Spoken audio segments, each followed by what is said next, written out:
To be honest, I'd love to know, first of all, how you got involved with Grant Cameron and what's your story, because I don't really know much about you. So please, let my listeners know as well. Well, I met Grant in Vancouver, actually. I live in Winnipeg right now, which is where he lives as well. So it's very easy for us to be able to be working together. We just go to Tim Hortons or whatever and meet for coffee and sort things out, what we want to do.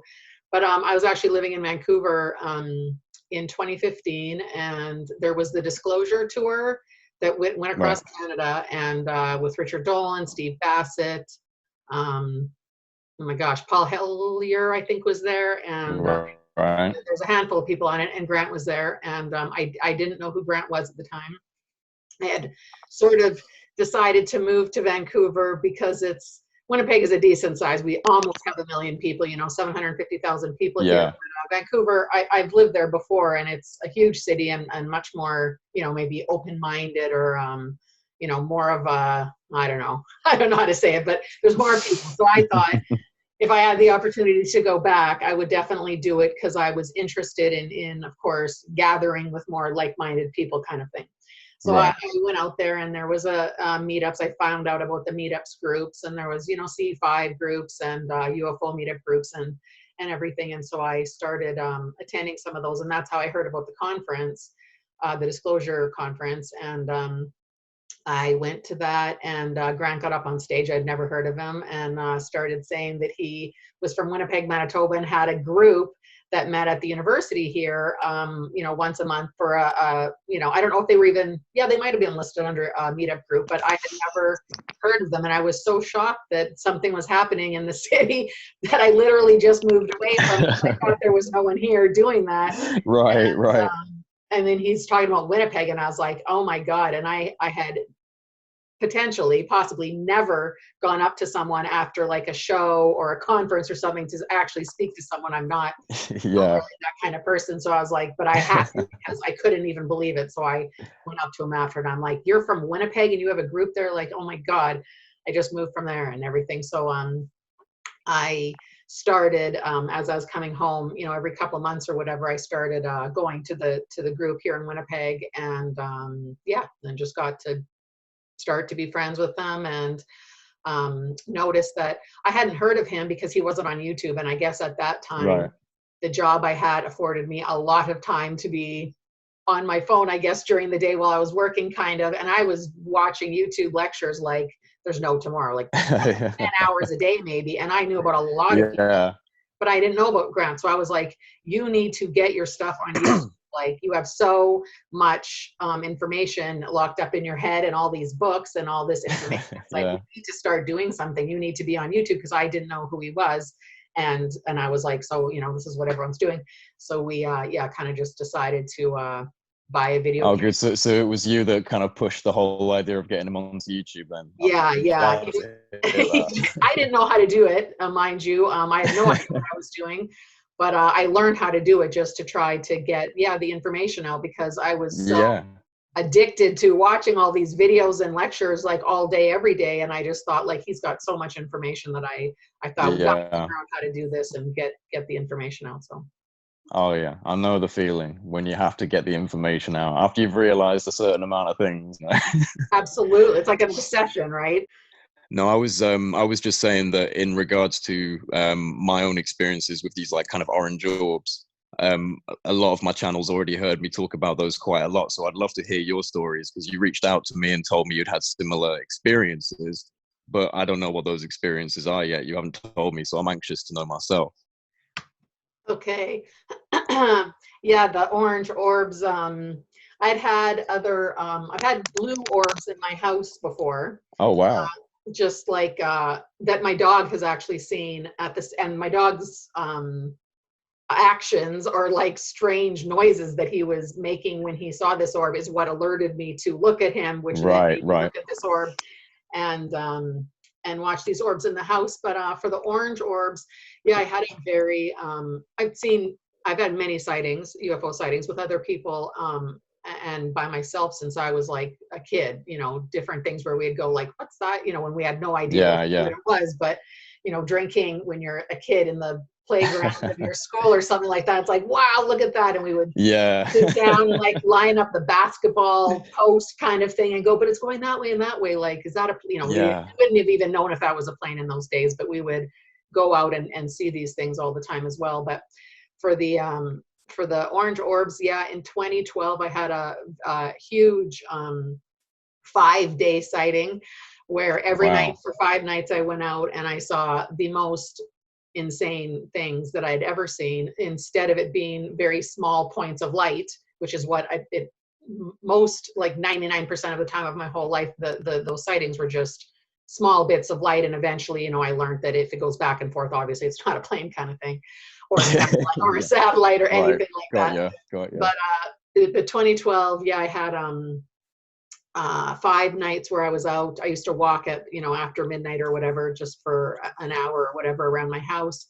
And there was a night, it was strangely 5 nights before I decided to do a solo backpacking Ireland and the UK. Actually, I went by myself for the first time ever for months, and I'd never traveled before by myself. I'd never been to Ireland or England actually at that time, and so I was so it keeps always making me wonder if this is what kind of spurred it on my mindset or something at the time, because I was a little bit nervous to be going by myself. But anyways, it's a really long story, but the orb part of it is like, so I went out and just, one night started seeing like all these lights again, going like, wow, this is like, there's a lot of them. It looks like they're playing with each other, but this is still the points of light, but going back and forth, and they all seem to be coming from this one extra black spot in the sky, which I wouldn't have even termed portal at the time, or some kind of like opening space.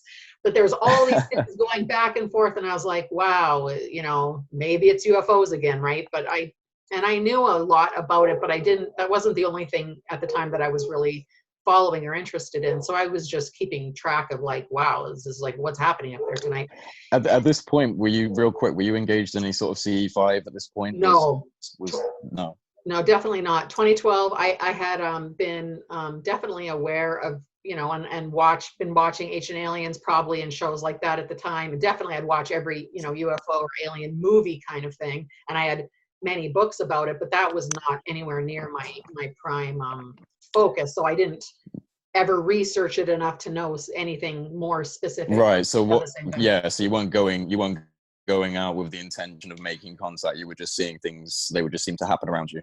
Absolutely. Yeah. I was just going for a walk. I was trying to like not get in shape. I was trying to like walk a lot because I was about to be carrying a 50-pound backpack. Right. So I was just like going for a walk every night. And just having these things happen to you.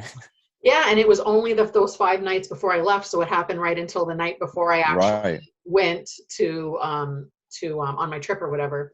And so I saw a bunch of things one night, but small things, but a lot of them, and I was quite freaked out. And the next night I went, and the next night, right when I left my house, actually, there was a huge orb that as soon as I left my house, it was like coming over the trees. Wow. Right as soon as I walked out of my house and going towards the path of where I was going walking. And I just thought, like, I knew about UFOs, but I wouldn't have known what in the world that could and it was so I was like, what in the world could that possibly be? Like that wow. And I went walking, and there was many crazy things for 5 days, many things. The biggest of which was I saw them on the horizon, and for me now, what I recognize for sure as potentially one of the clues that it is a UFO is that for me, I noticed that it kind of like bobs. It doesn't just be straight. It kind of like gravity wells. Yes, exactly. And so I was like, okay, that can't, and it was far away still, and it was a green light kind of, but it was, instead of a plane going straight with the green blinking light, it was like bobbing. So I just thought, and this was the second night after I saw the orb at the beginning of this night. So I just thought, right. If you're a UFO, come here. I have no idea why I said that, but literally the second I said it instead of it going like this way, it just started coming directly for me. And I thought, oh my God, that's weird. But I still didn't think it was, didn't really think, oh, I just called it here, right? I just thought, oh my God, that's coming right for me now. And it took minutes. It was very, very, very far away, and it was coming closer, closer, closer. And it had blinking lights. And the closer it got, at one point, the light stopped blinking, and it was just two white lights. And I just thought, oh my God, it's coming right. That's really crazy. It's coming right for me. And then at one point, the lights went together, moved and went together. And I thought, what in the world could possibly cause that? And how were you feeling at the time? How were you feeling? Well, at this, I didn't believe it. Like, I didn't believe it was it. I said, if you're a UFO, come here. But I mean, I didn't really think it was couldn't going really to be one. Comprehend that. Yeah. No, and at that point, I wouldn't have even known you can have direct contact. No. Like, I didn't even, I just thought, oh, that's like, what strange timing weird. that is. Yeah. So it started coming towards me, and it was coming slower and slower, and I wasn't scared because I just kept thinking. Then I started thinking in 2012, drones were like a new thing, but I didn't have any idea what a drone was. I knew a kid could have a little thing and control it, but I was just thinking, is this a drone? Is this like, you're like, what somewhere?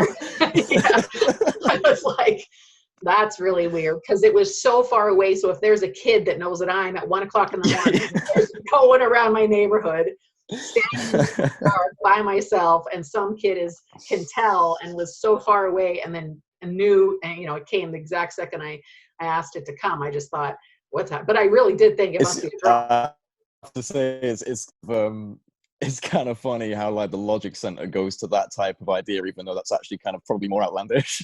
Absolutely. You know what I mean? It's like, no, it must be a kid's drone that did that. Like, no, you called it over. Absolutely. Even though the first thought was, if you're a UFO, come here. So I don't even know why I would have thought that. Exactly. You don't really think it's going to happen, right? So it was coming closer and closer, and it was getting brighter and brighter, and it was the brightest white light I'd ever seen in my entire life. That also didn't trigger anything. I just kept thinking, like, it's so bright that it wasn't bright enough to make me have to squint. It's like they were really trying to convince you. I know. Like, go on, make it brighter. Do something. I know. And your mind is just like, okay, it's super bright. Wow, that's so bright. And I thought, if this is a plane, but it's not making any noise. So I thought, but it's so weird that it took a direct, like, 90-degree turn and came right for me the second. And it's coming closer and closer and closer. And then the one light again splits back into two. And now they're kind of not even they're kind of like moving like this. And I thought, oh my God, so is it one thing or two things? And then I started thinking, like, what exactly is happening here? Because now it's coming close. Now it's maybe a couple 100 feet away, and looking like it was only, maybe 100 feet off the ground. It wasn't like way up there. It was close. And it was coming, and it started getting slower and slower, and it was getting brighter and brighter. And I was thinking, what in the world? There's a kid somewhere. How could he see me? And then so I was standing in front of this elementary school, like just on the path. And then it went right on top of the elementary school. So it was maybe 50 feet on top of the school, and maybe 100 feet away from me. And it stopped. And it just stopped on top of that school, and it was so bright, and I saw it was lighting up everything around it. Oh my God! I was looking around, and there was no one around, of course.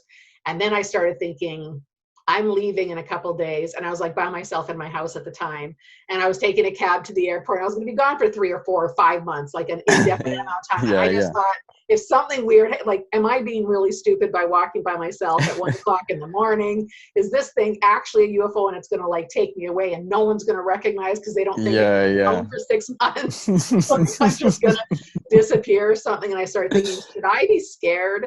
And like, and as it was sitting there, and I just thought in my head, one of the thoughts was like, what in the world is it doing? Because it seems like it's watching me, because it stopped right in front of me, and it came when I called. And I was just thinking, I don't know about drones. I was like, can you stop it and make it just sit there? Does it make noise? I didn't know about that. But as I was starting to get scared, I thought, it looks like it's looking at me. Like, I wonder what it's doing. Or, in my head, I thought something like that. And then into my head came, we're scanning you. And Whoa. I didn't think that was coming from it. Again, in those days, I just thought, I don't know why, I just had that weird thought.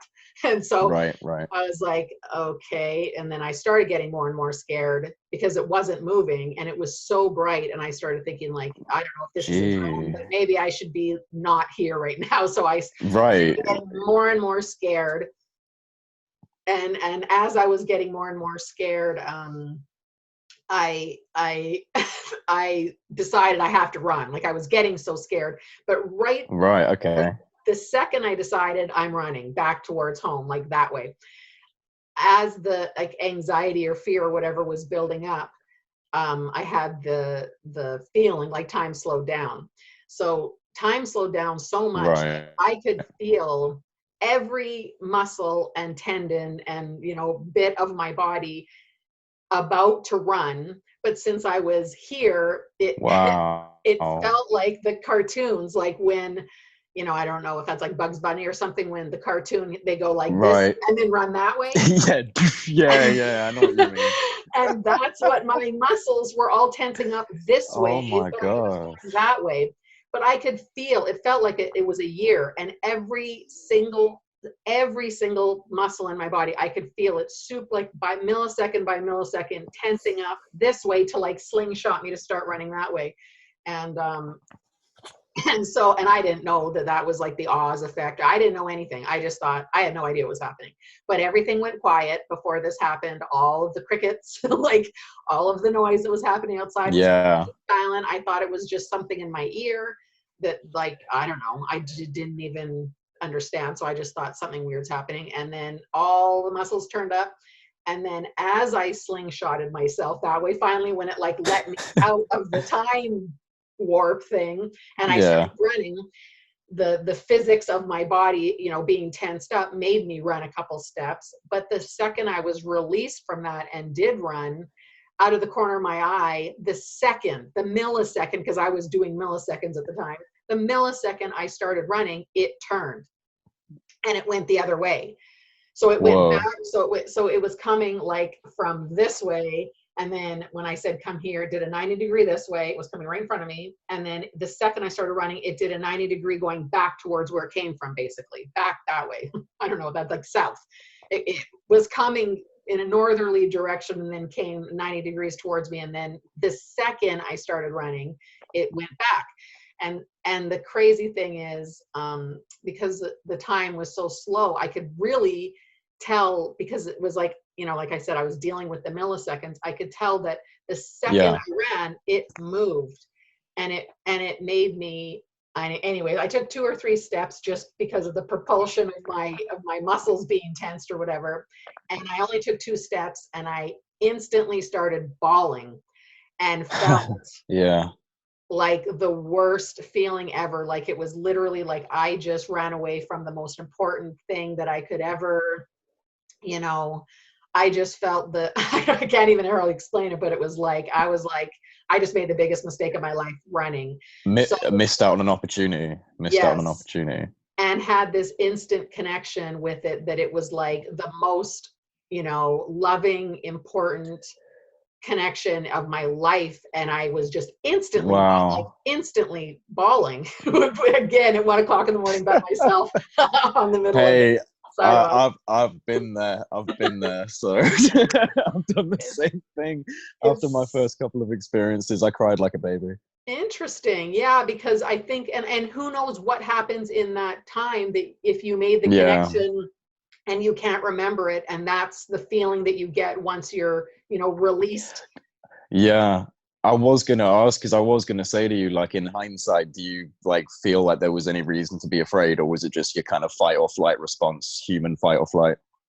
Yeah. And or do you feel like there was any sort of intuition going on and there was a reason to run, or do you think it was just, your human response? Absolutely human response, because after it started going the opposite way and I was bawling, I chased it and I ran like faster than I've ever run in my life. I was like a crazy person, like, come back. Oh my God. Like still bawling, but chasing it. And it didn't care. It kept going. No, they just go where they go. I chased it, and cried for like half an hour as I was watching it go, but was, still pretty confused at why I was crying, because I didn't have any memory, or I didn't have any, place to go. Yeah. But I was just like, oh my God, that was the craziest thing ever. And I watched it for, maybe 5 minutes, maybe it took for me to be chasing it. And I ran to the edge of the city, basically, where we just have this highway around the edge of the city. And I could see it had 2 red blinking lights from the behind. And Wow. and I watched them, blinking and going, as far as you could see. It's just farmland after this, so I could see it for a long time. It wasn't houses at the time; it's just all farmland. Yeah. And I watched it go for a long time, and I was like, just thinking, like, oh my God, like what? I don't know what happened, but immediately after that, another thing happened, and another thing, and every night for the couple nights, something was happening, and to the point of where, I hate to say, I was like getting bored of it, but I had I've been there as well. Yeah, so isn't that crazy? It's like but it's like I couldn't even believe that it was the UFO. So in my mind, I just kept thinking, like, I don't know what this is. And I was texting people. I had a flip phone at the time. I don't even think it had a camera on it. So I never even had in my head that I should be trying to filming it or anything. No, but I was definitely, I had a handful of friends that I was texting going like, I think I've seen UFOs in the middle. Oh my God, yeah. And my friends were, of course, saying like, yeah, you're crazy. But I was just saying, there's so many things in the sky. And a couple of those nights, there was someone who would be walking their dog or something. And I would say like, are you seeing all this crazy stuff in the sky? And no one answered me. No one said yes or no, or even answered, like no one responded. But there was at least 4 different people that I walked past and just said like, are you seeing, I can't remember what I said, but something like, are you seeing what is happening in the sky tonight? I don't know what's happening. They're probably like, okay, crazy lady, okay. I know. So absolutely. But yeah, none of them responded, but every person that I saw, I definitely said something to, just because, and I would come home and then go online and I didn't even know what to look for. I don't even remember if I knew what MUFON was at that time. I later, calling and doing the report or whatever for MUFON. But at the time I was just like going on Google, like Winnipeg skies, something weird in the sky, UFO Winnipeg. I was doing everything and nothing was coming up. And I just thought, I can't even imagine what these things are, but it seems like it has to be some kind of UFO, but because they were every night and it was multiple things. So it's a super long story, but I'll tell you quickly, the orange fireball one was the last night. The last night of my 5 nights. Same thing. As soon as I left, I would see a big, huge orb going over the trees. And I was like, oh my God. And I just went on the same walk and I would just look and there was just like things happening everywhere. But for that one, I was standing by this huge, probably at least 30 foot pine tree. And on top of the pine, this maybe sounds even more crazy, but on top of the pine tree, there was these 2 what looked like wrought iron metal bars, a taller one and a shorter one with a cross through it. So it just looked like 2, maybe, I don't know, 2 feet, like a 2 foot and a 1.5 foot metal bar with a cross through it. And it came right on top of the tree, right on top of my head, probably 10 feet off the top of my head. And it the way it moved seemed like it was on like a very long string, like it was being, it wasn't, but the way it moved was so crazy, and it went right over the tree, right over my head, and there was no noise to it, but I heard not a whooshing, but like a very slight whooshing noise because it was so close to me. Like it just like it wasn't making noise, but the fact that it was moving so close to me, it felt like some kind of whoosh thing. What? And it went into this neighborhood. So I was in the middle of again the elementary school property. So it was a huge, playground and bought like a baseball field or whatever it is, soccer field. And it went over this tree and it went directly into this neighborhood right on top of it. And I was watching it just thinking like, what could that be? And as I saw it, a big fireball came into the sky. So I saw it be like a pinpoint of light, bigger. And then it was just like, in the distance, it was this big to me. So, but I couldn't tell where it was in the world, if it was like a million miles away or right there. It was a huge glowing orange in my head. I had never heard anyone call it a fireball. I was calling it a fireball and had never heard that term before. But I was like, and it just was there. And I thought, just motionless. motion. And so I thought, maybe this thing is trying to tell me I need to go to over here. And now there's a fireball. So I walk across the whole field and I walk into kind of like a newly built neighborhood kind of thing, like new builds, like, you know, newly built houses. Yeah, yeah.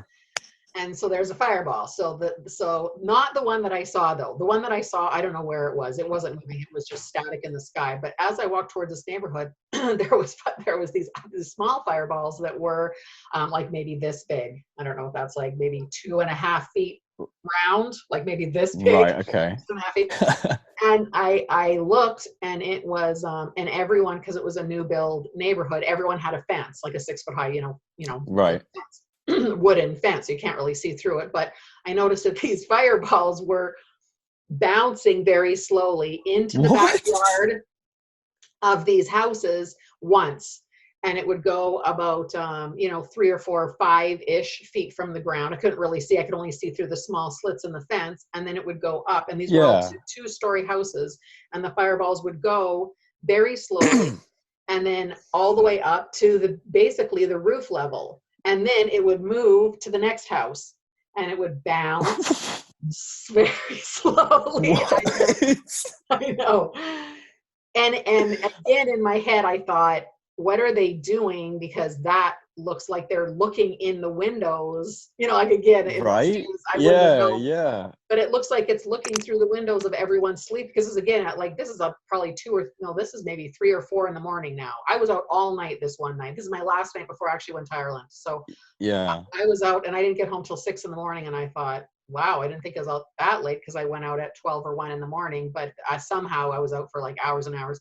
But I was just watching these things. So it would go about 3 or 4-ish feet, like not touch the ground, and then up to the top of the roof. And I was trying to but everyone's fences were, of course, tied together. Like, so I was trying to run around, and I couldn't get in between them, because everyone's fence is, it's just like fence after fence after. You can't go in between them. It's just like, yeah.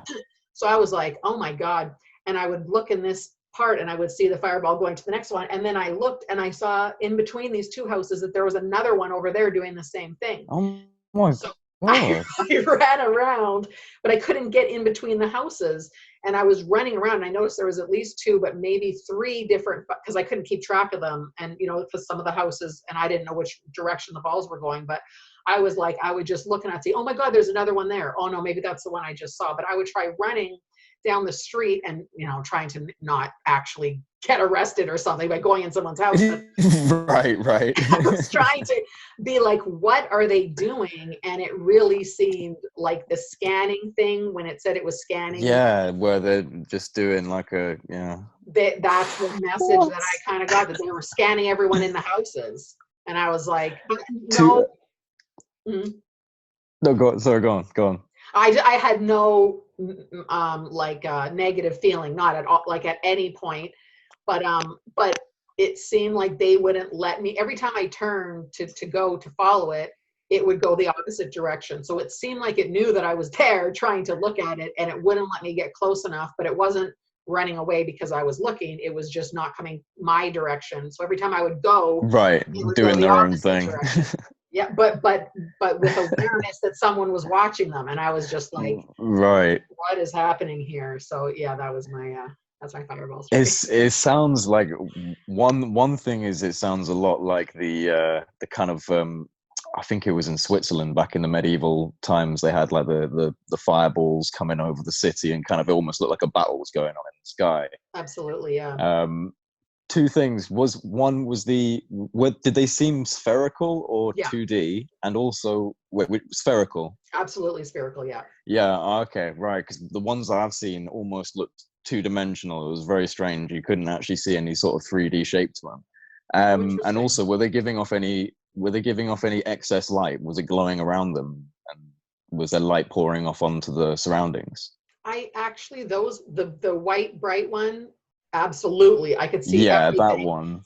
But no, the fireballs, actually, I've never thought of that. I've never heard if other people think that, but no, I don't. It was dark, like it was 2 or 3 in the morning or whatever. So No, I don't remember there being Yeah, lightning by because those ones. one thing I noticed with the ones that I've seen, the ones that came down quite low, was there was absolutely, it weirded me out because there wasn't even a discernible bright light source. It was almost the ones that I've seen, it was almost like, do you know the camera effect when you out focus a camera lens and it's looking at traffic and then it just turns into little balls of light and it's different colors of balls of light. It's like a well-known camera effect used for like Yeah. cinematography and stuff like that. And you can just see it. They just, yeah, lights just turn into circles basically.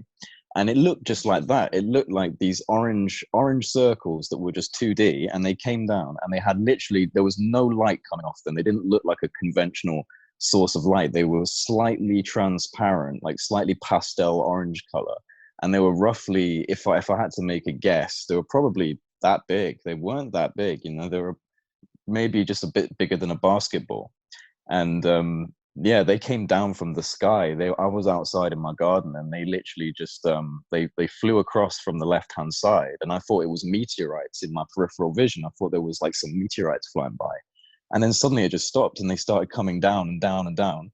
And they just ended up hovering above my house. And there was three of them. And they were just, as they were coming down, they were like playfully weaving in between each other and kind of bobbing and bouncing. And then they just stopped. Yeah. And once I was staring at them, they just stopped above the house and were just in a completely static, you know, positions. I was staring at them with my jaw basically on the floor at this point. And then suddenly they just started bobbing again, and they went over and over to my neighbor's like house, and I was in my garden, so I was like staring over here and looking at my neighbor's fence, and they were just hovering above there, and I was again staring at them for a little while, and then they just started bobbing and bobbed up until I couldn't see them anymore. And that was like the closest. I've seen them a few times, but that was the closest I've ever seen them, so I could actually get an idea of what they look like. And yeah, there was no external light. There was no kind of like discharge of light and no glow around it. They were slightly transparent, like slightly like ephemeral and like, you know, almost like ghostly. And no discernible 3D depth to them. They just looked like almost 2D. It was so hard to really contemplate. And I've never heard anyone describe them like that, and I never thought about the light source coming off them. Yeah, so I wonder if it's a different, you know, type or different. A completely different type of light. Yeah. Because it just seemed like it had no connection to the light we use that has to spill out and creates a glow on other objects. Like it didn't give off light at all, but it was a color and it was light because I could see it. But you know, it wasn't. It goes against what you would logically understand to be giving off light, you know? Yeah, for sure. And I've never seen like a physical metallic or like what looks like a craft. It's always been either white orbs in space that have come over and started flashing quite a few times and given me some bright power-ups so that I know they're not satellites, and orange orbs. You know, but the first time I saw them, the weirdest one with the orange orbs is the first time I saw them, I was out, because all of these have taken place literally out there in my back garden. You know, I just go outside for a bit and stare up. And all of mine have taken place because I've actually gone out with the intention of making some form of contact. So all of these have been after I've learned about the idea of consciousness contact. And I probably had quite a few. I had a lot of experiences with white orbs coming over before these are. It was only these 4 experiences that I'm having with them.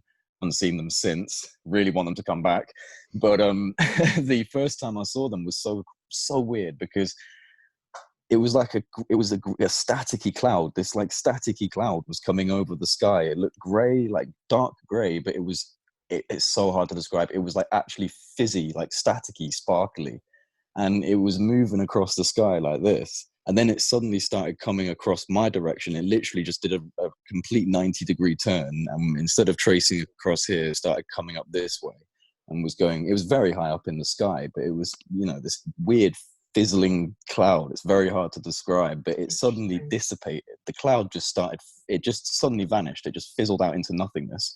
And out of that cloud, there was literally 25, 30 orange orbs in a triangle formation. And they just flew right over the sky. And some of them were weaving in between each other. I could see some of them weaving, but this cloud literally just fizzled out, and out of it, this formation just was flying across the sky, Wow. and it just went right over. Yeah, and that was the first time I ever saw them. That was the first time. So do you think that was It, the cloud like a made up?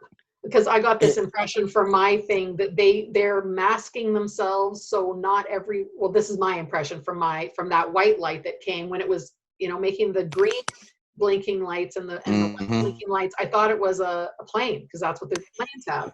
And then I started wondering, are they pretending to be a plane?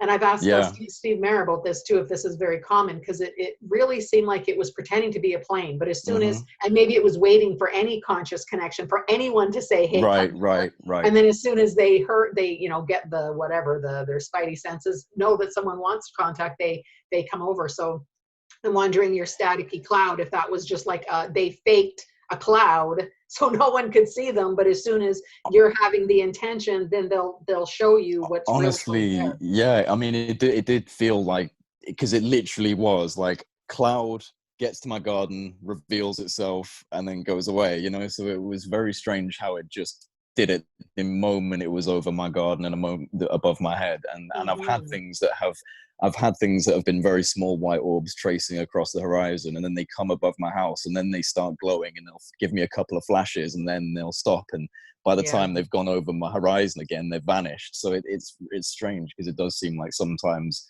they've signaled to you, but don't want to keep doing it the entire way and just go back to their business after they've come over your garden. It's I don't know, there's definitely some form of intention there, like, absolutely. And I wonder too that I had like the one of the nights of those 5 nights actually as well. I would see these like going quite quickly though, but this big, more than a basketball, was a medicine ball or something, but like a little bit bigger going. And one of the times, so the night after actually that I had that I said, come here to the white one, the night after, I just thought, I didn't sleep that night. I was so heartbroken. It's just like, was the feeling, right? Heartbroken that they left. And that's all I kept thinking is like, come back and get me. Like, please take me away. Come back and get me. And I was heartbroken about trying to run or giving them the idea that I was running away or whatever. So the next night I was just like ready to go. And I went early, went at 11 instead of 12 or 1, because I was like, I need to see if they're still there. And I went, and as soon as I left again, I saw some kind of orb, going out, quite big one. But that day, as soon as I got to it's like a walkway in between houses with a couple man-made ponds, like in this, where the elementary school and everything is. It's like a big walkway for their dogs or whatever. And but I have to walk a couple blocks from my house to get through all the houses until you're in the big field where the ponds and the walkway are. And the second I rounded the last house, so where I could see the actual pond, that orb, or I don't know if it was that one, but I mean, the ones that were just coming over the house, I never saw them before. Once I got to the walkway, I just saw them as I was walking to the walkway. But this one night, the night after the big one, there was an orb, a gigantic red, like 6 feet at least across, sitting on top of the pond. Maybe 25-ish, I don't know, but like not far, but say 25 feet above the middle of this pond. And it was huge. Gosh. And when I saw it, and it was like how you were just saying, and I can't remember all the words, but I remember when I was trying to remember what I was seeing, I was trying to remember the words I was using, and it was all S words. I remember it was like sparkling, swirling. I can't even remember them all. It was like for sure 3D, but like I don't even know, twisting and turning with some sparkles. Almost like maybe like a toroidal. Yes, absolutely. And like Jupiter, I just think of Jupiter with the storm and just like things rotating and moving, but it was sparkling. It was like sparkling and swirling and plasma-y and crazy, but it sat there, and I ran. The second I saw it, I ran towards it. Because I was like, towards it this time. Okay, I was about to say, no, because this was the day after when I had all night to think about my poor decision. I ran towards it, and the funny thing is, as I was running down the grass hill towards like where the pond was, because it was sitting on top of the pond, when I saw it, it was sitting there. But as soon as I started running, it was exactly matching my running with going away. In going back. Exactly. And it felt like there was a pole connected from me to it, because then I stopped. When I started noticing it was leaving, I stopped and it stopped. And I went another foot closer, and it felt like it felt like there was an exact amount of measurement between me and it, and I couldn't get closer. So I stopped. Wow. And if I went forward, it went, and I went back once, hoping it would come closer, but it didn't. But if I went forward, it still would have been closer, right? Because it would have just matched my. I was just trying to pull it closer, because I was like, "Come get me." And but it was just how you were saying, like the sparkling, swirling thing. Yeah. 3D thing, and definitely with some kind of intention, because it was sitting there, and again, there was no one around, but it for sure knew that I was there, because as I approached it, it went back. And I sat there for maybe 15 minutes, and it was there the whole entire time until oh my gosh, it just went away. And you didn't have a camera or nothing? I had that crazy flip phone, in 2012. I just had a flip phone. Yeah. And actually that night, when I texted one of my friends, they actually said, you should take a picture. And I thought, no one's going to believe it. And I'm never going to share it with anyone. Like, this is not for other people to see. I just thought I would never bring a camera in the potential that they would know I had a camera and not do something. So I just thought, it's like, you take a picture in the dark, nothing happens. You can't even. Yeah, I hear you. So I hear you. I absolutely, the last 2 nights, I think it was, had thought about, should I just film it? And I thought, no, because if I bring a camera and nothing happens, I'm going to even be more heartbroken about it. So I'll just go, I just want the memory, right? I don't need a picture to try. I was never going to tell anyone, except for like, my three people or whatever. So I didn't. But yeah, how you were saying about the swirling, sparkling kind of whatever it is, and the intention. There was some intention, so they knew that I was there, but didn't want to come closer. But I don't know, but wanted me to see that, another weird thing in the 5 nights. So like orbs, these helicopter things with lights beaming down, the thing that came towards me, the fireballs, and that weird metal thing. So, and then I left. You have had a plethora of experiences, haven't you? But what would the reason for that be? Like, I was, and after that day, I was absolutely insanely obsessed up until today with everything. And that's why when I saw Grant in 2015, that was just a couple of years after this experience. I'm absolutely obsessed now and trying to figure out why I would have been able to see so many different things in this 5-day period. Maybe you had a succession of radical experiences, because that's what was required for you personally to click into place and to do what you're supposed to be doing here right now. Who knows? Maybe that was like that level of exhibition was required for you to consciously, cognitively click into some form of exploration of this. And also because I'm so skeptical and science based, that maybe it needed to be that much because the whole time I just kept thinking it has to be like a drone. There has to be a kid. Yeah, well, that's it. You were trying your hardest to dismiss it, So I needed to beat it into my head. I did have maybe like a reading kind of with a guy who channeled, and I asked him about who was in the ship and why because I didn't know about why the time slowed down. I'd never heard that at the time.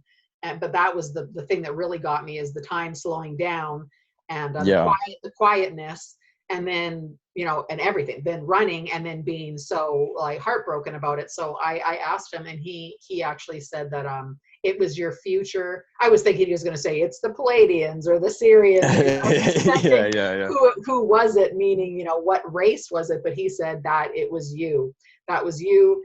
And I said, and I was like explaining the story to him, saying like, it's so crazy because it was this 5 nights before I went on this life-changing, trip by myself. And so I thought it was a state of mind that I was in that allowed me for some reason to see that so stressed or out of my mind. And, what am I doing with my life and all this stuff. But no, he actually said something that I do believe now.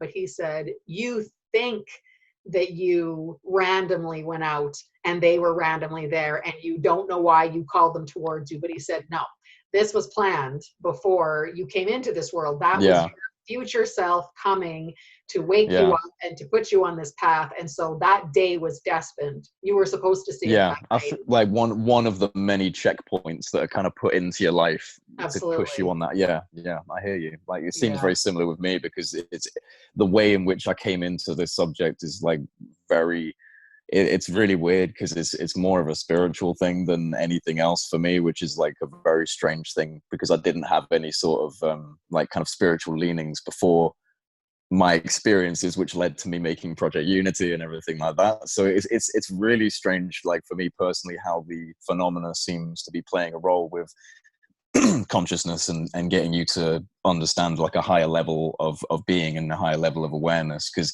you know, for me, at least personally, I wouldn't have been able to have the experiences I've had unless I had also started to try and work on myself, you know, mind, body, soul coherence kind of thing. Right. And so it seems like the whole thing is congruent with an awakening of some form, you know, and it wouldn't have existed without me having to wake up and realize certain things. And I think the thing that gets me the most is like, I got to a point when I think I was about 19, I think I was around 19. And I hadn't really believe in any sort of God or anything like that. I wasn't like an atheist, but I didn't think about these things. I wasn't really entertaining big thoughts about the universe or anything like that. And I was just like in a pretty bad place at one point. I was quite depressed and quite down. And, you know, I just needed some answers to things. And, you know, I wanted to know more about life, but I was just feeling quite depressed for quite a multitude of reasons. I was in uni, I was in university, it was very stressful, and, you know, there was all sorts going on. But I actually ended up reading these books, right? And like, for me at the time, like my dad gave me these books, and at the time I was very much like, you know, books, like it's some self-help book, like I don't need this isn't gonna kick me into doing anything, blah blah blah. The books you know how, you know, and like the books are, I don't know if you've ever heard of them. It's a series of books called Conversations with God by Neil Donald Walsh. Yeah. So have you read them? I've read one of them. Right. So I read them, and they seem to have just obviously like landed in my life at the right time, because the first one really clicked with me, and then I read the second and the third, and I read them again and again, and it all just opened me up to thinking more about God as a universal consciousness, as an expressional energy, instead of there being some guy with a beard in a cloud going, like, you know, these are my commandments, because that never made sense to me. It never made sense to me. So I was always just very kind of like pessimistic about those ideas, because it just didn't really vibrate with me. But this made sense. This kind of clicked me into something, and it put me on a path to start looking at just kind of more esoteric things, meditation, and, you know, just higher frequencies of consciousness, different speakers that talk about those types of things. And it put me into a place where I was like, right, okay, I honestly do believe that this physical universe is just an energy that's being expressed for all the physical beings, and all these different physical beings are ultimately this conscious energy. I get that. That's fantastic. I don't know what to do about it with my life, though. And I went into another depression. I went into another depression, basically, because I was like, right, well, I feel like I've got these things in my head, and I just don't know what to do with it, though. What am I supposed to do with my life? Like, how am I supposed to help myself and help others with this information? And I think I was sitting on this bed, and I just had like my version of a prayer. Like, I was just talking out loud to the universe, and, you know, just like, I need something that is connected to these ideas and like these ideologies that I've picked up, that I can actually do in the physical world, that I can interact with. Like, I need to take these ideas and make things with it. And I don't know what to do with that. And then literally, I think 4 or 5 days later, my best friend showed me the documentary Unacknowledged by Stephen Greer, which kind of clicked me. And before this, no UFOs. Like, I believed in it, but I wasn't a researcher. So I watched that, and it was, you know, a really good compilation of very credible speakers and military guys and all of that. And I was like, okay, well, that seems legit. There seems to be some form of a cover-up with UFOs.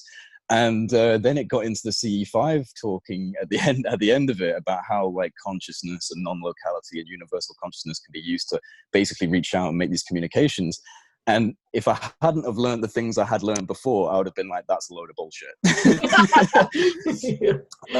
But I had learned the things that I had learned before, about the fact that we are this energy spectrum that's experiencing life in all these different ways. And so it kind of clicked, and I was like, okay, like, I'm going to look into that. I'm going to see what, so I started researching C5, and I found out about E-SETI and, C-SETI and all the other different groups that are all over the world. And I saw like all of this night vision footage with all these people shouting and pointing lasers at the sky, and you see these things glowing. And I was like, that looks real. This doesn't look fake. This doesn't look like fake footage.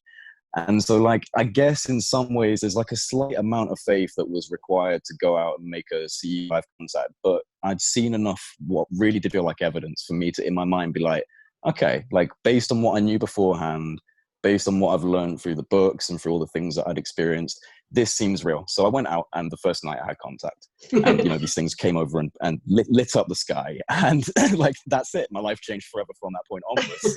And it was like my prayer had literally been answered, because it was like, here are the physical tools. You can make contact, you can communicate, you can actually see these things happen, you can film them, you can tell the world about it, and it also seems to lead through the fact that with contact, you have to meditate, you have to get into better ideas of mind and better states of being.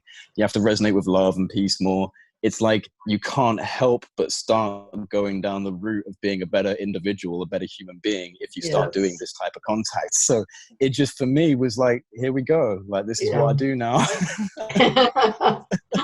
Yeah, it's perfect time. You think maybe perfect timing, but at the same time, I think I've had many similar experiences where I maybe mine wasn't the prayer like that. Mine was more of a yelling, screaming I've done to that the universe. And it's so crazy what happens many times for me, like when I get to the point of where it's like, and maybe that's how they say the law of attraction, you have to put the emotionality kind of into it. You don't put the emotions into it, but mine is never like, mine's always like yelling. So I'm like, you guys, like, if I'm going to keep doing this, if you don't give me something, I quit. I'm not doing it anymore. It's some kind of yelling, but it's crazy. Yeah. I've had the same thing where sometimes within hours of that screaming at the universe kind of thing, I get exactly what I asked for. And so, and I channel now. I started channeling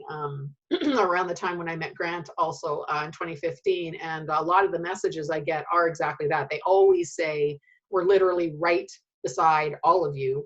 And so all you need to do is ask for help kind of thing. And I think, but I've asked for help a million times.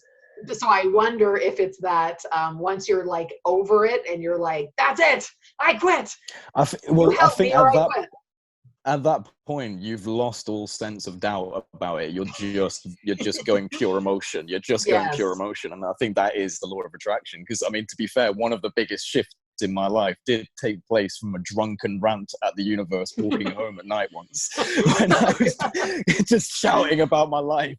So yeah, no, it's true. Like, it's when you've hit a peak level of emotion, whether that be, through anger because you're just demanding a change, or if it's through a positive flow. I mean, sometimes it's easier to be pissed off. Yeah.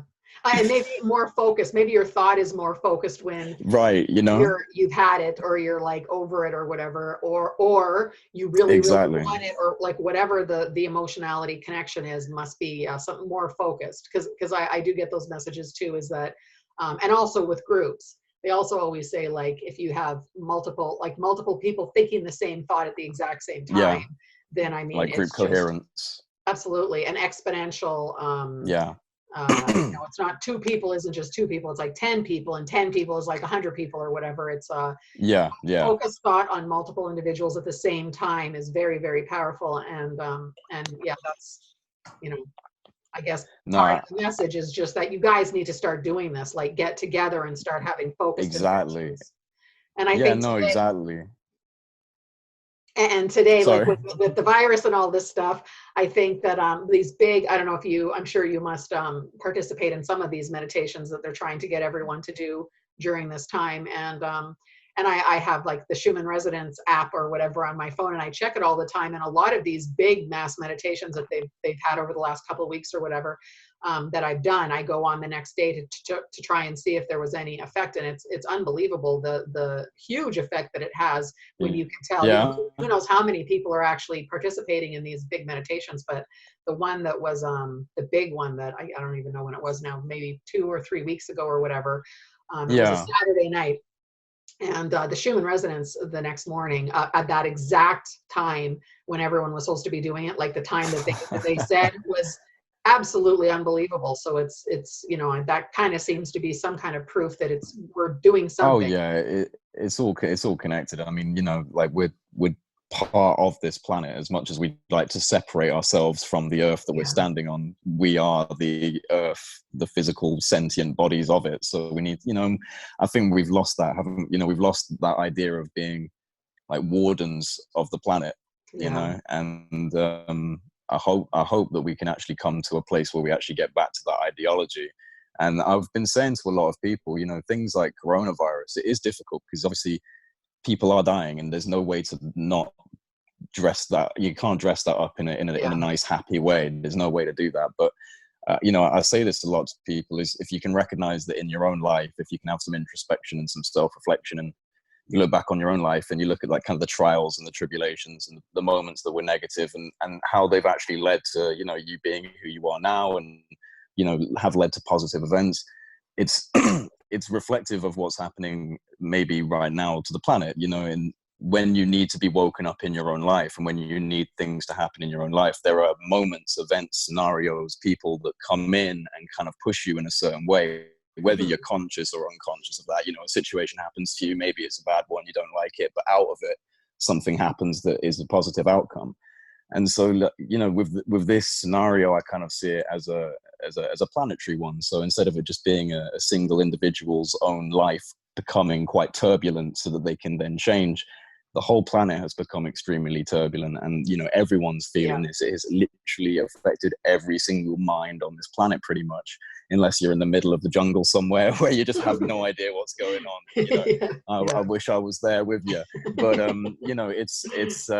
it just seems reflective of the fact that we are coming up to an extremely intense time technologically, with the ideologies, the political systems, the financial, everything that we have right now is kind of building up to a boiling point. And it just seems like this could be a major catalyst to push forward a new type of being afterwards, especially depending on how long we have to be in this circumstance of being locked down and being separated from each other. And it could really change the social psyche. And I think that in the long run, it could be for the betterment of humanity. But obviously it's a difficult one to, just outright say is a positive thing, because it is a pandemic that's happening. But you have to try and see sometimes the silver lining, or the light at the end of the tunnel. And I just try and see this as a planetary perspective of what would happen to one person, to kick them into the place they need to be.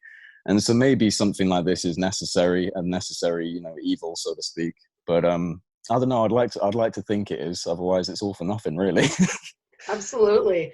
And I think I think the exact same way as you, and a lot of other messages that I've been getting over the years is about like the shift, right? And Dolores Cannon and all these people talk about the 3D to 5D or 3D to 4D or whatever it is shifting. Right. It sounds, and I'm a big fan of Dolores Cannon. I do her regression therapy and have read all her books and everything. But it was a tiny little bit new agey for me, like the shift and stuff. And I started getting tons of messages about it. And every time I get the message, it's maybe the same skeptical kind of thing. But I was just thinking, I can't imagine how this is going to really play out in the 3D world. Like, because the way that different people describe this thing could be, or the awakening, or whatever you want to call it. How exactly is it going to happen? And I had many, many messages the last couple of years about it, and they don't say specifically how we're going to feel it. They just say that it's happening, right? And that it's, it's waking people up, and, all this kind of stuff. But I really think just before April of this year, so maybe it was in February or March, whatever, I was getting many messages saying about April being a manifestation month. And I assumed that that was a message for me, not for everybody. And, Right. and I kept seeing, I got the, impression or whatever. And then I think is maybe this is exactly what you're talking about is, with, you can't while we're all in this lockdown and there's so many horrible things happening, and not everyone is seeing it the same way. Of course, the majority of people are seeing Yeah. this as a very fear-based, panic-ridden, horrible Mm-hmm. time. I think of it as the opposite. And I think with the message of manifestation for the month of April, and this was before April started, I never thought it was going to get this bad. I was just like, there's no way they're going to lock us in our houses. There's no way we're not going to be able to travel. Yeah. You can't even imagine.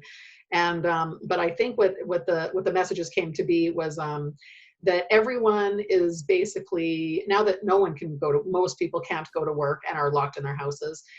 Even people that are, that don't believe in any of this kind of stuff, don't follow this stuff, whatever. I think that by people basically being forcibly taken out of their own rat race, they're not going to work. Yeah. They're not thinking about what they have to buy, what bills they have to pay.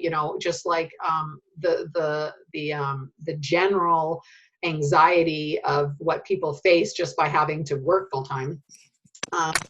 Everyone and keep up with other people. So how are you going to spend the money? Then how are you going to pay off the money? Then how are, you hate your boss, you hate your job, you hate this, but you have to get up in the morning, you come home and you don't have enough time to whatever, you have to pay your bills.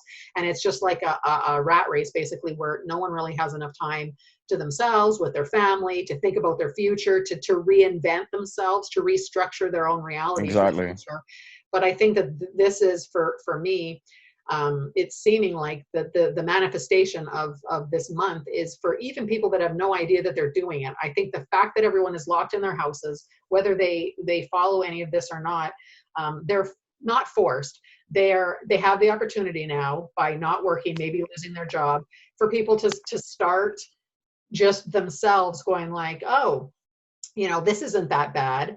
I actually have more time to do things that I want. Even if I don't get my job back, maybe I don't need a full-time job anymore. Maybe we don't need to spend as much money as we do. Maybe we don't need to buy as much stuff. Maybe if only one of us goes back to work, then you can stay home with the kids and I'll go back to work and we can live on half the money. Maybe we should try working at home from now on, so we can, because look at what everyone not driving, look at how it's cleaning up the environment. I think it's forcing people to restructure their own reality. Yeah, it's taking away the distractions that are in your life all the time that stop you from just going, right, let's evaluate what's going on and what are my priorities. Am I happy? Do I want to do things differently? And like, usually you don't have the luxury, if you're a 9-to-5 or someone who's got an extremely extensive work regime, like, you don't have the luxury of that deep level of self-reflection of like, what should I, because you're just like, oh, I've got bills, like you were saying.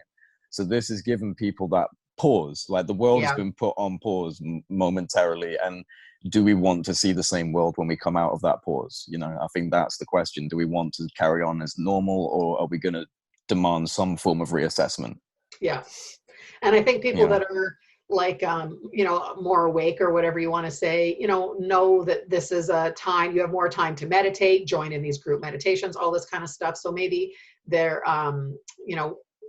these people, us, are doing more of that kind of planned and intended, manifestation and planned or reorganization of how you want your future to be and how we can change the world in general.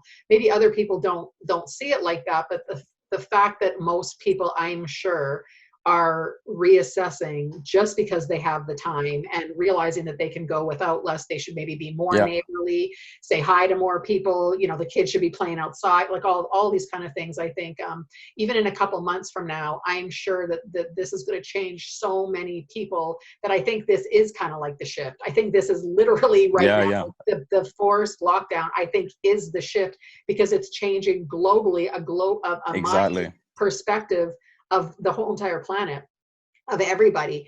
Not everyone is going to be trying to do things in a little bit better way, but I think really most of the people are, right? I mean, I'm sure that there's lots of anxiety and depression, and of course there's like tons of horrible things that people can't get out of that. But I think that for a lot of people, this can't go in a negative way. I think a lot of people are just thinking like, seeing what they can do with less, and seeing how, and a lot of people on Facebook are maybe waking up to what's really happening out there and the governments and all this kind of stuff, and being more active. Yeah, for sure. Saying like, we're not going to stand for this. I didn't know about this. Now everyone has time to be looking up any conspiracy theory that they want, and saying like, oh my God, there's some backing to this. I never believed this before, but there's so much time now for everyone, whether you're actually reading more and meditating more, it doesn't matter. I think just people are waking up just based on having more time and not having to focus so much on their daily routines kind of. So I think that looking back at this in a year or 2 or 3, this definitely, I feel like, is the shift, and the manifestation of this month is literally, it's a global manifestation. Everyone now just having the time, but also everyone doing it at the same time. So even if it's not like at 11 o'clock, do this meditation, it's like this month, everyone, no matter add the energy to this month.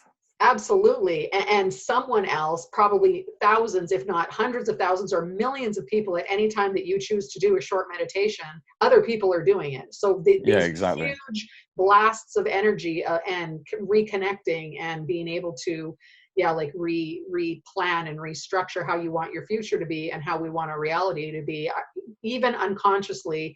I think it's happening all the time. And I think this is, as bad as it seems, I think this is it. This is the awakening. This is the shift. This is well, that's it. It's a global change needs a global catalyst, and it's just like for you personally, you might need something to kick you awake in your own reality. A whole planet will need a bigger reaction. That's just obvious, really. So this is such a global thing. You can see it. And, we've been in the UK. We've been on lockdown now for just coming up to a month already. So I've been seeing things change around my local area, and seeing how people react. And what's nice to see is everywhere I walk, there's little rainbows that kids have painted and put up in their windows.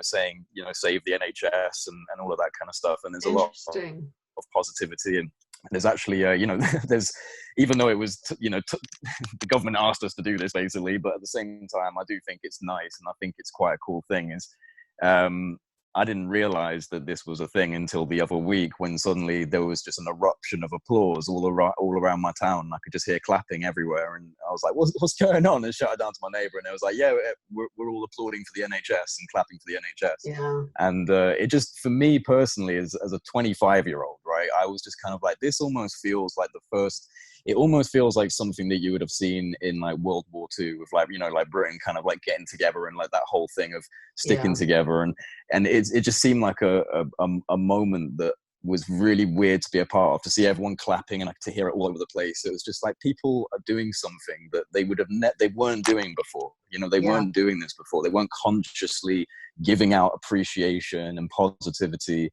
because they feel like it's important. And so it's a stimulus, and it's a stimulus to do good within the bad, like within this negative environment. That's when positivity has to come up and start being the most important thing. And so it's pushing people to realize, oh no, we should be kind, we should be good, we should be friendly to people, we should be nice. And so it could genuinely be that thing that pushes people, or at least one of the things to come into the future. There may be even more events and that we have to deal with, and maybe not all of them will be like this, but I don't know, it does seem like this particular event is so all encompassing that you can't escape the fact that it's going to have effects that go on after it, and it's just whether what do we want to see out of it, and which side do you want to buy into. Because I see from my own family and friends that there is a lot of people that buy into the opposite, the panic and the fear and the, oh my God, exactly. They tell me the I world's have to falling get apart. vaccinated. Yeah. And so I think it's still two sides, but even the people that are buying into the fear, they still have to be doing some part of them is still like thinking, like I was saying before, or a million other things, like maybe I can live with less. I didn't, I'm not getting paid this month, but I'm still okay. Maybe I need to, be supporting myself in a different way. Maybe I can, team up with a friend and we can do something else to make side money. It's just, even if the people that are buying into the fear, I think that there's still going to be part of their life where they're thinking about how they can use this time to better themselves in the future, better their situations, or their environments or whatever, how to do things better, even for the people that are really buying into the fear. But I see, and maybe it's because I'm, I have so many friends in this like, UFO community or whatever, that 90% of the people that I actually am in contact with are all seeing this as a good thing. But I do, of course, see that the people that are just like, I'm never leaving my house again, and I don't care about forced vaccines, or I don't care about this, and I'll do whatever the government says because I just don't want to die and all this stuff. And it's like, oh my God. But I think those people too, they're still coming to other better conclusions, and are going to make themselves a better person, or their neighborhood better, or like you said, everyone. There's still something good coming, even from the people that can't get out of that part, and maybe they will eventually. Maybe they're not supposed to. Exactly. I mean, and it is, it is scary, and not everyone does sit down and kind of think about the bigger kind of macro impact of, what could this mean for the future? A lot of people are very much in the here and now and just kind of respond to what's happening in this moment. And it's scary, there's no denying it. And even though I can see the benefits of it, I'm keeping my distance and washing my hands and doing everything I can to make sure that I don't get ill. So I'm recognizing that it's still something that is harming people, but at the same time, it's one of those, if you want to see a planetary change, then there's going to have to be a planetary catalyst, and this is definitely what seems to be a planetary catalyst. So I just I have to admit, and this is something that maybe might be a bit controversial. I don't know how much you've seen of Bill Gates on TV, but I get a bit freaked out by just how like low-key happy he seems that this is happening. I know. I definitely, I know. I hate to think of, you have to think of everything. I think being in, not following the mainstream media. So following any alternative media, you have to really follow where the stories are going. And so I hate to even say that I do spend hours and hours and hours and hours per day while I'm working, listening to all the alternative things, and the, doctors that are talking and saying, about germ theory and all this kind of stuff. So, you really have to educate yourself on all of what's happening, obviously not just the mainstream media, but everything else that could be happening. And it could get pretty depressing, not because of the fear of thinking you're going to get sick, but also from the fear of what could potentially happen if there's martial law, they start taking rights, it's mandatory vaccines. Bill Gates wants to track us, all these labs that are injecting Ebola and HIV and stuff into their vaccines by accident, and sending them to third world countries. It's like, oh my God. I don't really want to know that. That's the thing, is like, things, the way that things seem to work out with my life is like, the changes happen, but it's never the way I thought it was going to be. Like I've asked for something to happen, and it will usually, there will be the change that I've wanted, but it will never be in the way that I expected it to be. And so like, you could even see this as like, right now we're thinking, well, maybe coronavirus on its own will be the catalyst. But then maybe martial law needs to come in, and then we need to rally up against that. Maybe there's going to be even more down the line. Maybe there really are some quite intense control mechanisms that are starting to click into place from, the actual apparatus that's in control of the planet. And they're using coronavirus as a way of securing, a more docile population. So maybe we have to rally up against that. Who knows? I mean, it's all speculation, but I'm just saying it never in my own life seems to arrive in the way I think. For the moment I think that it might be because of the coronavirus, I have to think, right, it's going to throw me a curveball here. It's going to be after this now. But it, to segue off of the coronavirus in a really bad way, because it's like no way to segue off of it.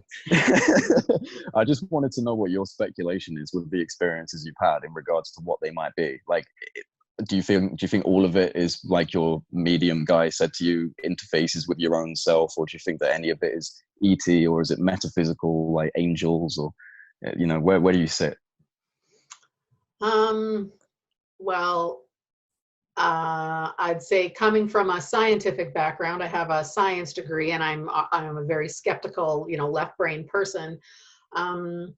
But also started channeling 5 years ago, and never believed, and still. Hey, it's just science. It's just science misunderstood. That's all it is. Yes, Absolutely.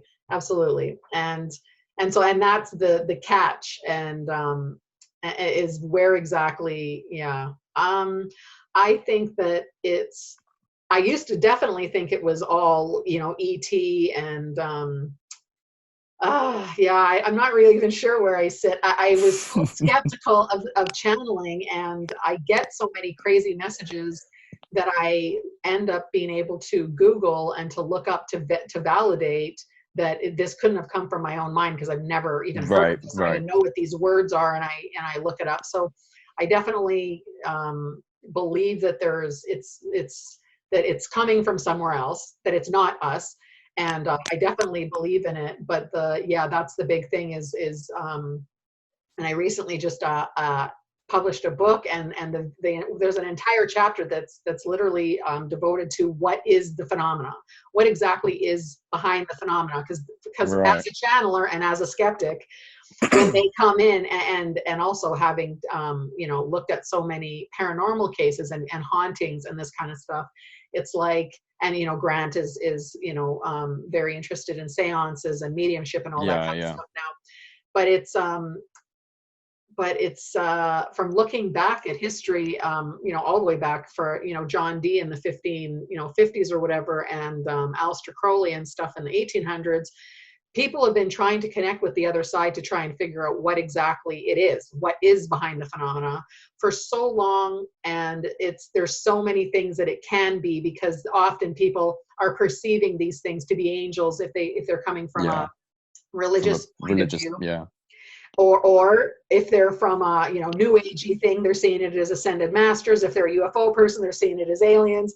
So it's like, what is it? And then of course, throughout the hundreds and hundreds of years, there's been the trickster and the elementals from the John Dee days and stuff, and them being tricked as well. John Dee thought he was talking to I always forget if it was Archangel Michael or Gabriel, but he was so sure he was talking to his angel, one of the archangels, and then I don't know if you know the story, but then it deceived him and so Edward Kelly was his scryer, right? The person that was actually trying to get the communication, and John Dee was trying to figure out what it was, and John Dee was so obsessed with trying to get a hold of the angels, and Edward Kelly was the one who was contacting them, getting the information from scrying and giving him the information, and eventually one time the being, because it wasn't an angel at this time, said that they wanted the two of them to wife swap. So, and they did, much to the much to the unhappiness of John Dee's wife. She hated John Kelly or Edward Kelly, and they did it because they thought it was coming from a higher source. And after they did it, the being came and said that it wasn't Archangel Gabriel or whatever, it was something else. And so they thought that they were tricked. And of course, Aleister Crowley went into the whole thing where he was trying to also, he thought he was a reincarnation of Edward Kelly, and he was trying to go to connect with, he just wanted to talk to the angels too. And his theory was that you had to bind all the lower elementals or the demons or whatever you want to call it to make sure you had control over them before you could then go up and be able to talk to your angel.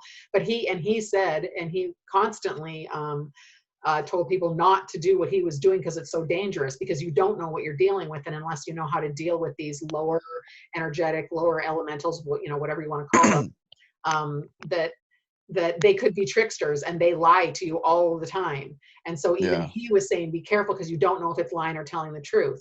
And there's many other channelers that I've heard of over the years that are lied to for years and years and years and years. And they're told that the being they're talking to is something, and then it says that it was never that, it's something else. So it's very, so well, the question. I was just going to say, like, it's like people always do think of higher frequencies of thought and dimensions and, going up and then being beings that interact. But unless you think that we're at the absolute bottom of something, then there's probably lower frequencies of it as well. So, that's probably what people would equate to demons and poltergeists and things like that. I've never had experiences of anything like that. And I've always been a little bit skeptical of like things that would be considered inherently evil. But I don't, I wouldn't pretend to know. I haven't had that kind of experience. And I've always thought in my own self that, because I do believe in the law of attraction, that if you are genuinely like not tricking yourself, if you're actually resonating at that level of love and you don't feel afraid, then you're not going to have something come in that wants to, Yeah. manipulate you in that level. But we're little humans on a little planet, and I can only go so far and not make bold statements because we don't know. Yeah, and definitely I wonder about that very specifically too, because when I've done channeling, I've never had a negative in any way, shape, or form, not even Yeah. close to a negative experience. But I also do a lot of different healing modalities, and when I've done so general healing, if you're doing Reiki or dowsing, that kind of Yeah. stuff, I don't get anything bad. But there's one specific thing that I do, and one of the things that it requires is if there's an entity attachment. If you think that there's an entity attachment, you have to, obviously you're trying to, do this certain thing to take the entity off of the person. And the crazy thing is, the handful of times I've had to do that, I had a horrible experience, and I felt that as soon as I started doing it, something was in the room, my room, like this room, actually this actual room, Wow. strangling me, Wow. pressing more and more and more on my neck. And I was sick for weeks after this one time when I was doing it. And there was another time when I was doing the same kind of thing, trying to pull something off of someone, and I felt like there was I could feel it felt like a block of ice sitting on my lap. I was sitting like you were, cross-legged with my laptop in front of me, trying to do this. And I felt like there was just and I could feel exactly how heavy it was and how big it was. And it was a square block of ice sitting on my, so that not scary because it didn't do anything, but it's just like, as I was unsettling something. Yeah. And then I was sick after that as well. And, but the one that was strangling me, and sometimes when I do those, I don't even do them anymore because I don't know even what that means and what that could be bringing in. But even a couple times as well, after that, horrible dreams of things coming and trying to like attack and kill me, black balls of, I don't know, swirling like shadow things coming to try and get me after I've done some of this kind of healing work. But it's not the healing work, it's the pulling entities. It's like this specific thing. So it makes me think that, maybe when you're channeling and you have good intention, or like C5s, you have positive, uplifting, emotional, higher vibrational intentions, that's what you're attracting. But if you're going to the place where you need to interact with the things that maybe aren't so high vibrational, and you're in that place trying to deal with them, then and I believe it more because I never thought that before. I thought if I was doing a healing, I was coming from a good vibration, you'd be okay. You'd be protected. And so because that's not how it worked, but that was my intention, that was my belief, but that's not what happened, does make me question, like, how exactly do you, so I just don't do it anymore. And I've had nothing else bad happen to me since I stopped doing it. But when I did it, and every single specific time that I was doing that very specific thing, I had something negative. That's definitely some level of like transference or something, like, Yeah. And did they say, like, did you have any sort of correlation with what your clients said in regards to how they feel they got it or anything like that? Have they been to places doing anything in particular? Or?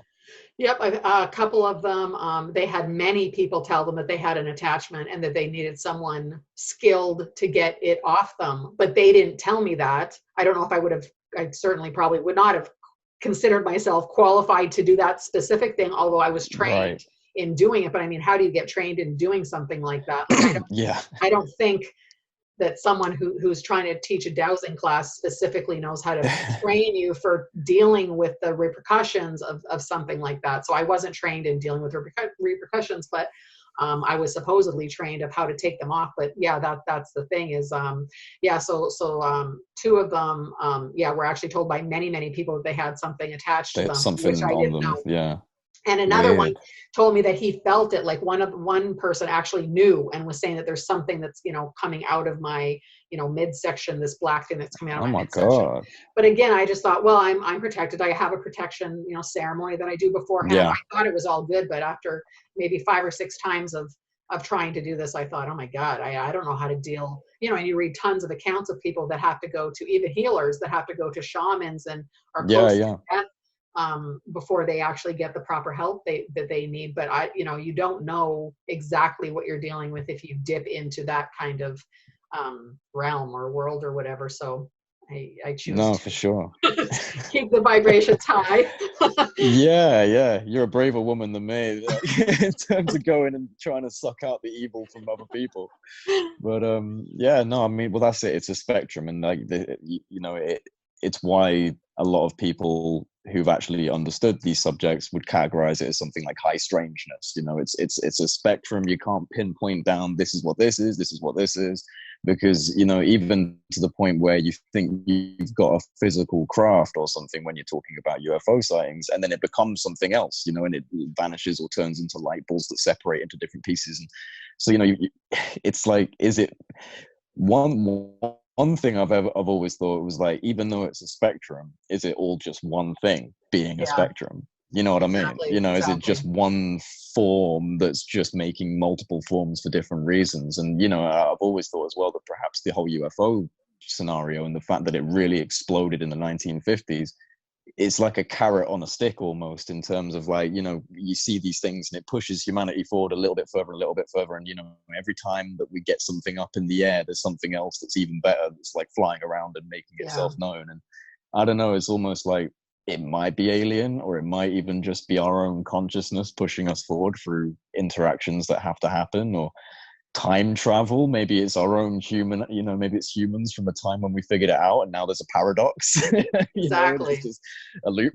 Who knows? But that's Exactly. it. We should be questioning these things. It shouldn't be like, my whole thing is, especially because of since 2017, since Tom DeLonge, TTSA, gun camera footage, all of that, it's and I knew this beforehand anyway, and a lot of people did, but we should be at that point now as a world. It's no longer a discussion of whether or not they're here and what they, whether or not they're real. It is real, but we don't know what it is fully yet. And Yeah. Maybe there are elements of our own governments that do know, or at least know to a way further degree than we do. And like, this is such an important subject. I've recognized that and I'm not someone who's been in this for decades. I'm someone who's, maybe I've been actively researching for probably 2 years, if that, maybe just a bit over 2 years.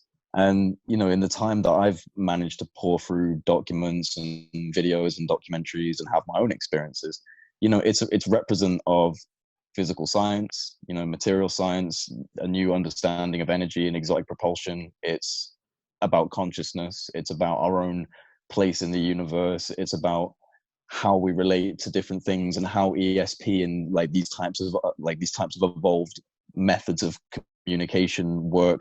It's got so many different elements to it that's why I've made the channel, because it just, it's not like it doesn't seem to just solve one thing. It doesn't just open up a discussion about one thing. It opens up a discussion about almost every aspect of our waking experience, and the fact that you can get into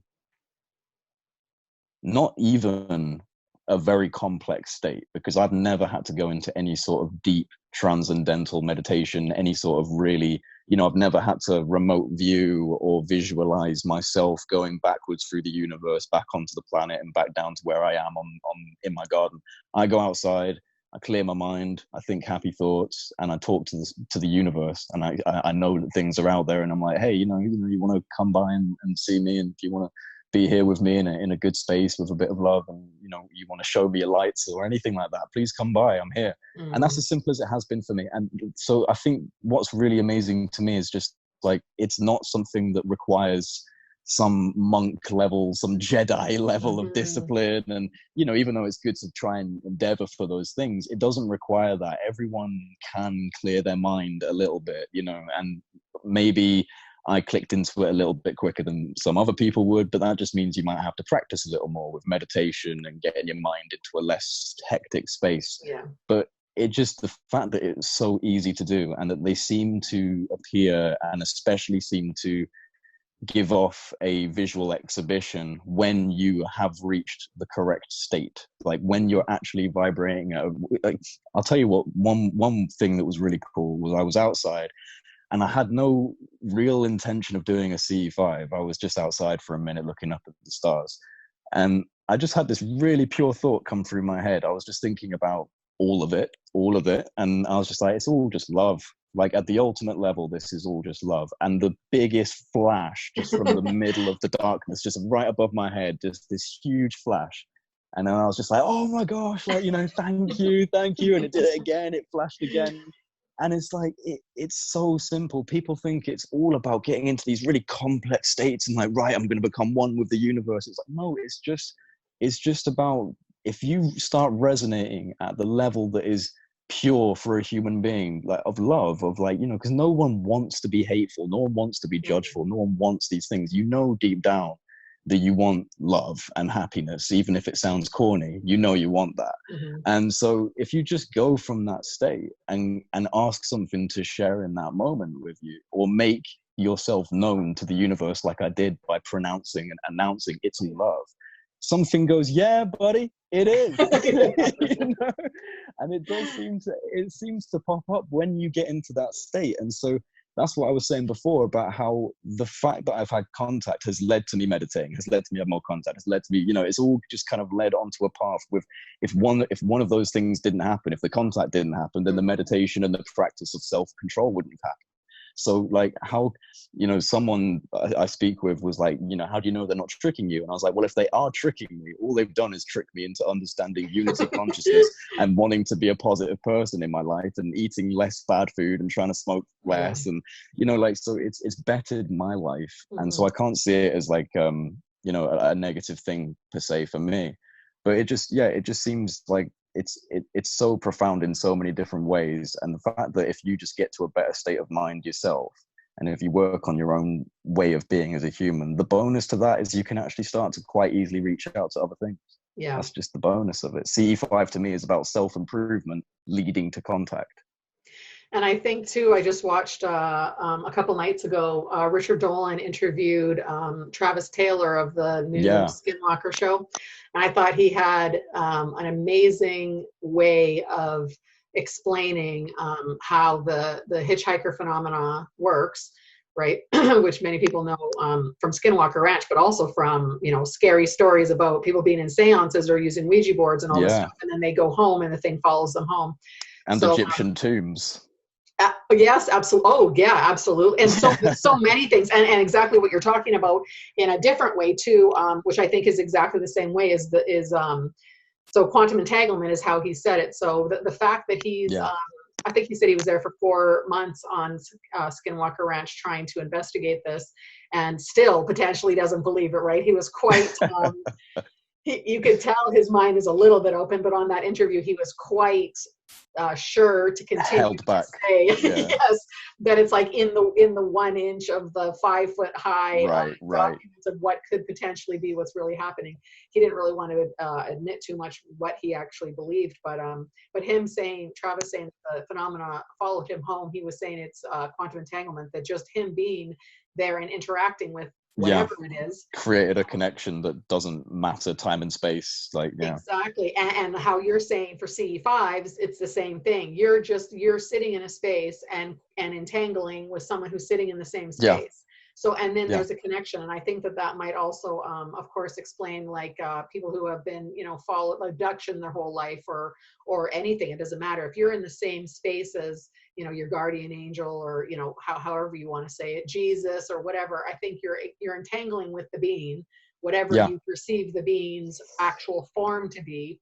But, and then it follows you your whole life, I think, is just because once you've entangled with it, you've matched the frequency of that being, whether it's something that happens to be negative or positive.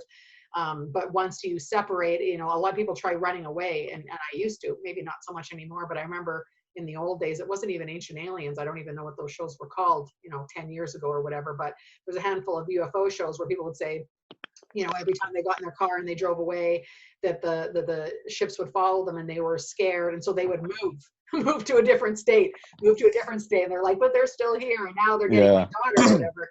And it's like, I think that's the whole thing, right? You entangle with it for whatever reason it is. And then it doesn't matter where you go. And say with this CE5 contact, you can go anywhere and still have CE5 contact because you've entangled with them. So they're going to, once you're showing that you're vibing at their, you know, same rate or whatever, they're going to flash you because they're everywhere. All the different frequency and vibrational beings, and as soon as you connect and entangle with one of them that shows the same thing, they're going to react to you because you've just entangled with them, and then they're going to keep coming up to you because they know you now. You are they can see you because you are vibing at their frequency, and so you're connected from then on. Well, that's it. It's a science that is like starting to be understood. I mean, the thing is, like, it's a science that's starting to be understood on some levels, and other levels there has been remote viewing since the 1950s. You know what I mean? Like, you know, it's really crazy that you've just had these decades and decades of extrasensory perception and non-locality like research that has provided pretty much like ironclad evidence that non-locality exists and that perception and awareness is not really dictated by time and space and relativity. And I was just thinking with entanglement, it's actually kind of similar to what you experienced with that thing on the lake. The fact that when you moved, it moved that way. When you moved it, it's like you. It's almost like you could imagine two balls. You're here, and there's a line between you two, and you can't go any further towards each other. You know, like I don't know that there's obviously was a connection when you were standing there and walking towards it, and it's almost like there was an invisible energy that's just kind of connected you both together. Absolutely. And that's exactly what I felt like. There was the I don't know why I say the word pole, but it really felt like there was a pole connected to me in it, and it would not come any closer. But yeah, you're right for that as well. Any kind of entangling, I think, whatever it is, whatever being or vibration you hold. And that's why you don't have to, like you said, be some kind of like saint or monk or something like that, meditating for 25 years. It's like you have to be able to go into that space. And I think people, and again, with this lockdown and stuff, I my hope or my belief is that more people, just by being less stressed about work and not like everyone is. Of course, a lot of people are very stressed about work and have lost their jobs and stuff. But I mean, for some people that are at home and, you know, have given in, they can't do anything about it. So just give into it and make a different plan or whatever. I think those people are, yes. And maybe that's something as well. They're like foreseeing and manifesting a future that they think that they can have. And I think that's even part of it as well, is you're almost, and I know I can't think of who, or maybe I can't think of who it was that said this, but, you know, retrocausality is kind of the same thing where you're trying to, I think Bashar, maybe it was at one point, said something like this: you need to kind of connect when you're meditating or when you're quiet, you know, connect with your future self, the future self of the life, of the timeline that you want to have. So you need to reach out and communicate and connect with that future self and ask it to like help bring you and shift you to the place where you can be in the best possible future that you can have for yourself. Connect with that version of yourself, meditate on it, and try to make the connection so it can kind of, the future you can reach back, and it's kind of like a handshake, they call it, right? Retrocausality or causation. The past you and the future you have to have this interaction with each other where they do the handshake, where they reline up what exactly your future is, and then you're stuck in the path of the future that you want to have. And if you have intention, and if you have the belief system, I guess, as well, and you direct your own consciousness to be doing things like this, I think that this is also part of the manifestation. So everyone being at home and just kind of thinking like that, or unconsciously kind of doing the same thing, connecting with a better future of themselves. And if they're also maybe asking for help from their people, their beings or their angels or whatever you want to say, help with the beings around them to direct you more into a path of a better future and the future that you want. And also the meditations, just the intention of the meditation to make the planet healthier and better, and to make the community stronger, and the government, you know, be more aligned with the people, and all this kind of stuff. I think all of that is setting up the future self and entangling you with the future that you know that you can have. And then you're all shifting over a little bit, and maybe that's the shift in the awakening as well. I think it's all the same thing with different words kind of, but having the intention and being in a more meditative or clear-minded state or whatever, trying to make something happen that you know could happen by entangling with your future self, and then just like keeping on thinking, I want the future Desta, the best Desta that could possibly be out of all the parallel universes that I could be existing in right now. I want to shift to the best place that I could possibly be in. So, you know, make an intention to entangle yourself with that future self, and then keep a constant connection with it, and kind of like hope that, or assume or believe that you're going to then get to that future or whatever, right? Well, there we go. That's probably a really good place to kind of finish off this conversation. Entangle yourself with the future that you want to have, and use this time right now, during when lots of people are locked down and we're all trying to figure out what to do and we're bored. Try and meditate, try and get into that quiet space of awareness, and from there manifest what your future outcome is to be. I think that's a really good message to put out right now. Great. Thanks for Desta, this has having been me. awesome. Yeah, this has been a really good chat. Thank you so much for having me. You're welcome, and I'm sure we'll end up doing this again. This has been really good, so I'm sure we'll catch up again down the line. And I'll be back in the rabbit hole meetings. I'll pop my head in sometimes and say hello. Okay. So please just keep sending me the invites. Eventually, I'll pop in. Absolutely, I will. All right. Well, look, you take care of yourself, and Thanks, Jay. you know, stay healthy. And I hope that, you know, you and yours, all your family, are healthy in this time. And you know, Thank you as well. thank you once again for being on here with us. It's been awesome. Great. Thank you. We'll see you. See you later. Take care. Bye.